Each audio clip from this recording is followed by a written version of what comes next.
Assalamualaikum. Halo teman-teman semua. Gimana nih kabarnya? Semoga sehat selalu ya. Oh ya, gak kerasa ya, hampir udah 2 bulan kita di rumah aja. Jadi udah bikin berapa album TikTok nih? Udah berapa buku yang kalian baca? Ngajinya udah sampai juz berapa?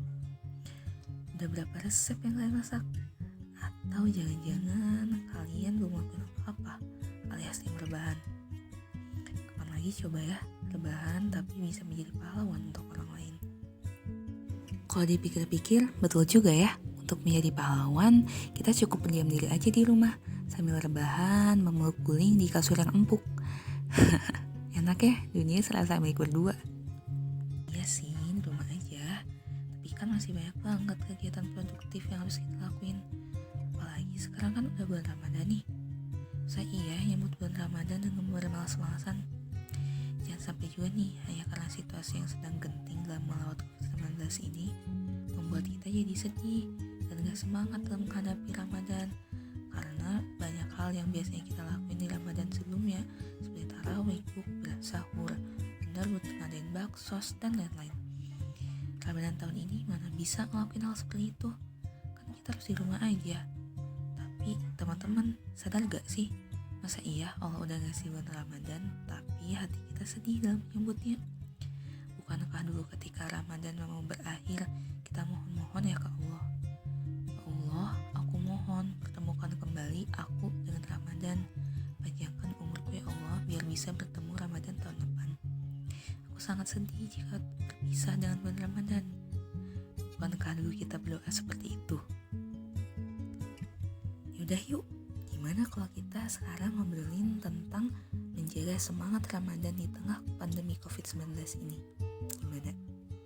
Oh iya, sebelumnya aku mau ngucapin dulu nih buat kita semua, selamat datang di bulan Ramadan, bulan dimana semua pintu-pintu surga dibuka, pintu-pintu neraka ditutup, setan dibelenggu, dan adanya malam yang lebih baik dari malam 1000 bulan, yaitu malam Lailatul Qadar. Wah, Masya Allah banget ya, ternyata keutamaan Ramadan ini banyak banget. Siapa sih yang gak semangat untuk menjalani ibadahnya dan hal-hal positif lainnya? Jujur sih, kalau aku pengennya bulan Ramadan tuh jangan cepet-cepet berlalunya. Karena seperti yang kita tahu bahwasannya bulan Ramadan itu bulan yang sangat spesial.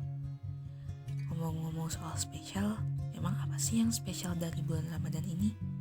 Memang apa buktinya? Oke, jadi di dalam Al-Quran surat Al-Baqarah ayat 185 yang berbunyi, Bismillahirrahmanirrahim. Syahrul Ramadan allazi unzila fihi al-Qur'an hudal linnasi wa bayyinatin minal huda wal furqan. Faman syahida minkum syahra falyasumhu. Wa man kana maridun aw ala safarin fa'iddatun min ayyamin ukhra.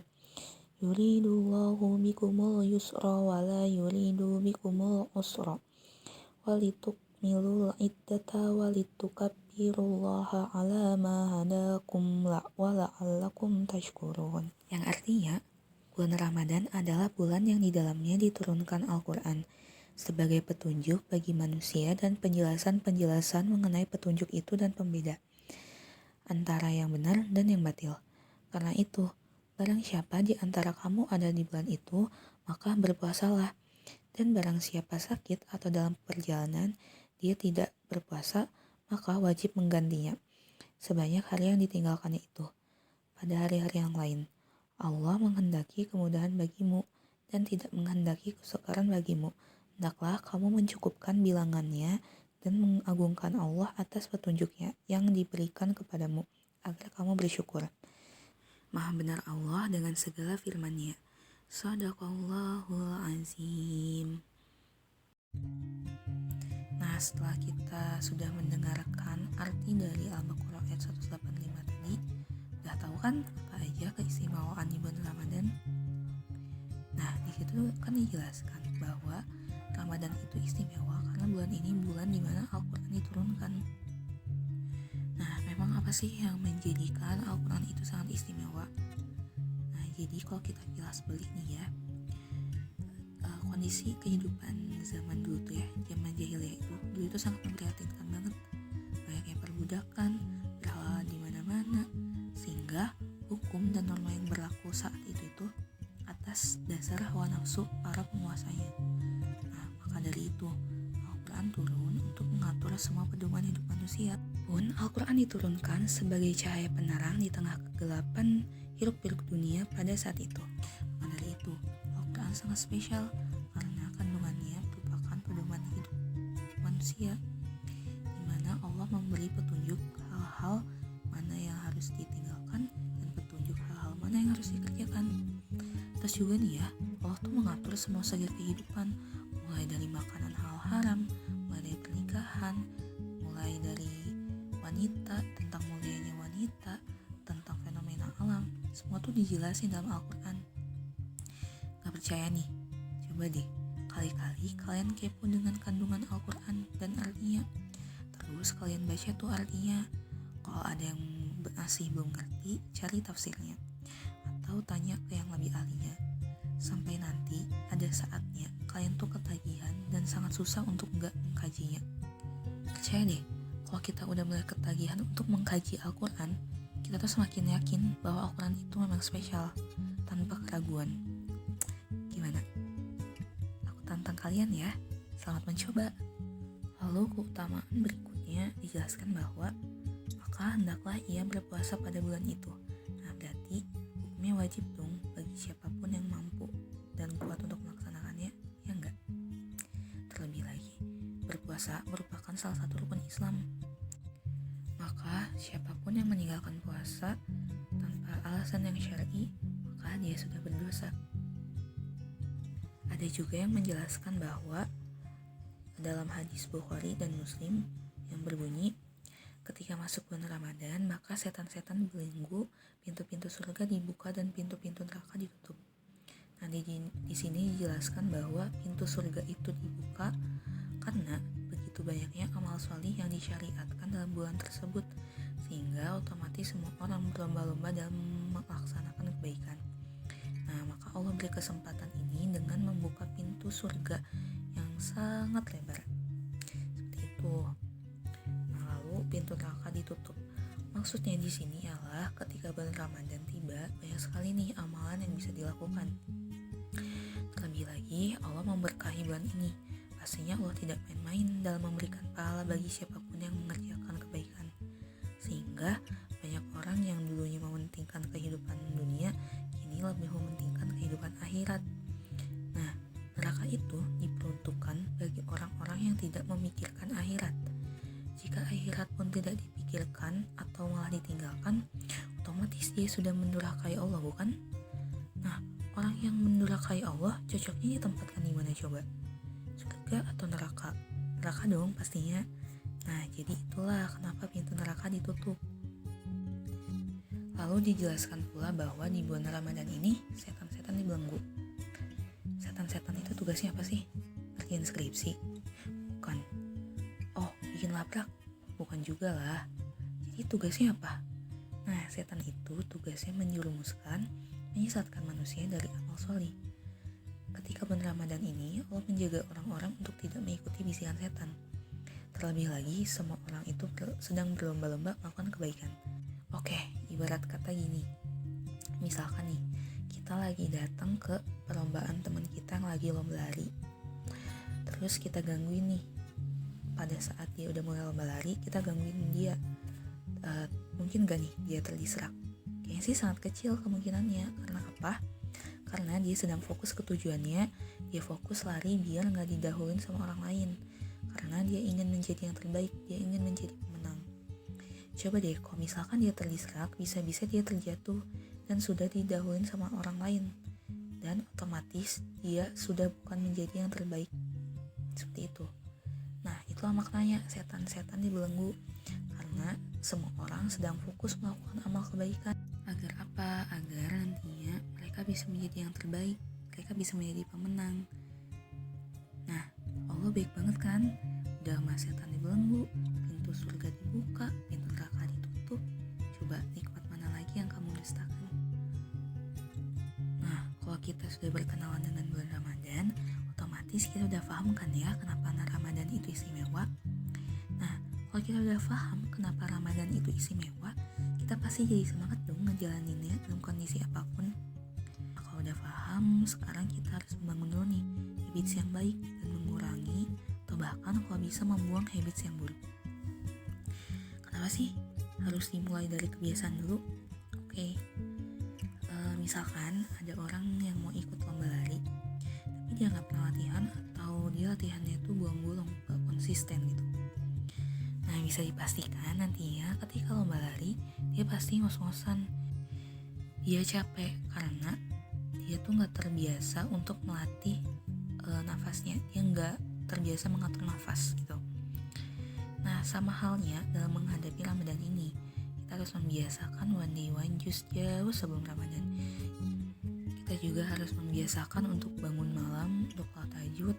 Kita juga harus biasa sholat duha dan lainnya. Nah, tapi bisa aja sih ada orang yang emang langsung semangat, yang emang gak perlu latihan dulu. Iya, bisa aja, tapi sangat dikhawatirkan di tengah jalan nanti dia ngos-ngosan dan gak semangat lagi untuk menjalani Ramadan. Kebanyakan juga karena sudah terlalu lama di rumah aja, membuat orang jadi rebahan terus dan bingung mau ngapain. Aduh, kadang aku tuh ngerasa gimana gitu kalau ada orang yang bilang bingung mau ngapain di rumah aja. Padahal it's a time, ya ini waktunya. Please guys, bangun. Masih banyak banget ayat Al-Quran yang harus kita baca, masih banyak ayat Al-Quran yang harus kita hafal, masih banyak hadis yang harus kita baca, masih banyak tafsir Quran yang harus kita baca. Jangan sampai ada Al-Quran yang hanya menjadi pajangan aja. Jangan sampai ada Al-Quran yang sudah terlanjur berdebu karena kita gak pernah membukanya. Jangan sampai kayak gitu. Nauzubillah min dzalik. Aduh, kenapa sih Pi? Serius banget nanggepinnya. Padahal kan aku rebahan ya, pengen santai-santai aja. Padahal kan aku bercanda ngomong kayak gitu. Oke, aku juga cuma mau bilang kok, kalau indahnya surga gak sebercanda itu.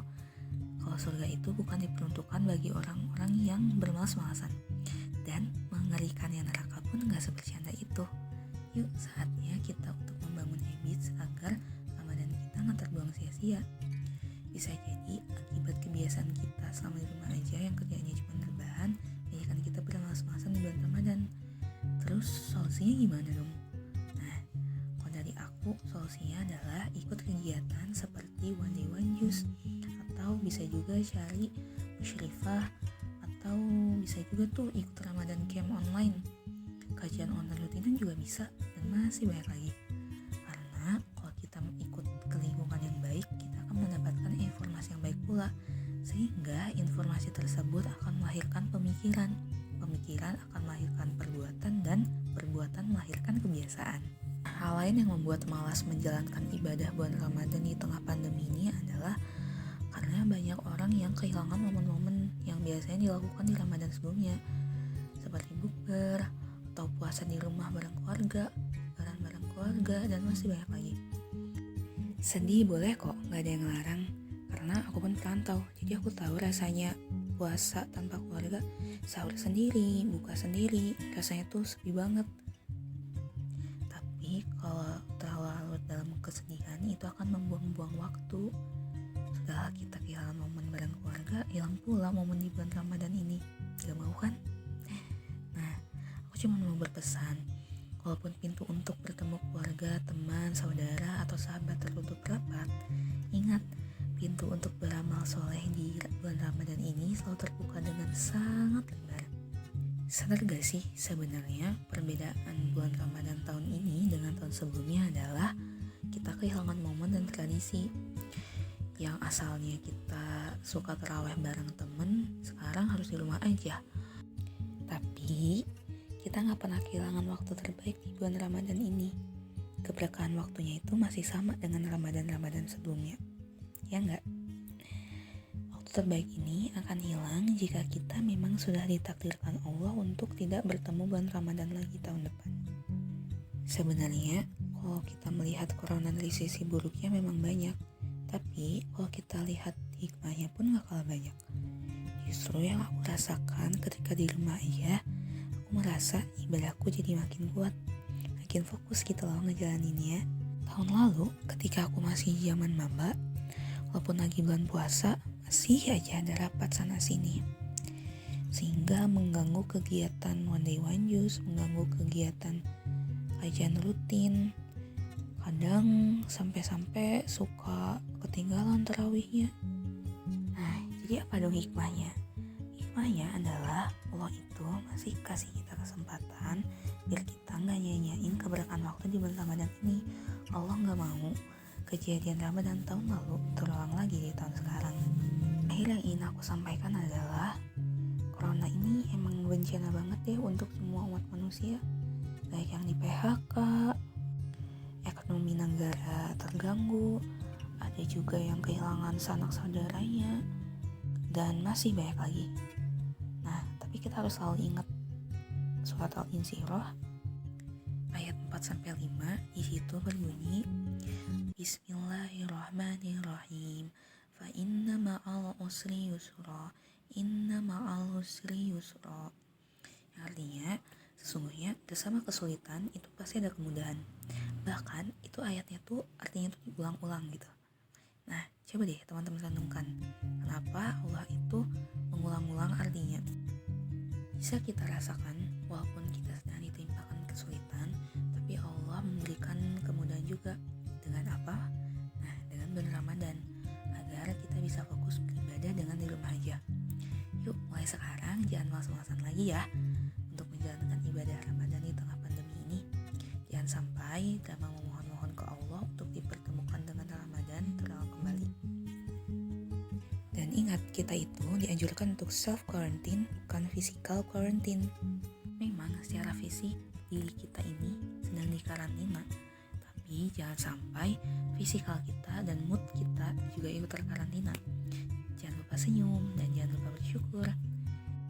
Yuk sama-sama berdoa agar wabah ini cepat berakhir. Doakan agar tenaga medis dan tim garda terdepan selalu diberikan kekuatan dan kesehatan. Doakan semoga teman-teman yang sedang kesulitan dalam mencari nafkah bisa selalu dimudahkan jalannya. Jangan lupa juga untuk selalu membantu terhadap sesama. Dan perlu diingatkan, kita jangan pernah menyalah-nyalahkan si virus corona ini, karena kita nggak tahu rencana baik apa yang akan Allah berikan setelah kejadian ini. Terima kasih sudah mendengarkan podcast ini. Wassalamualaikum warahmatullahi wabarakatuh.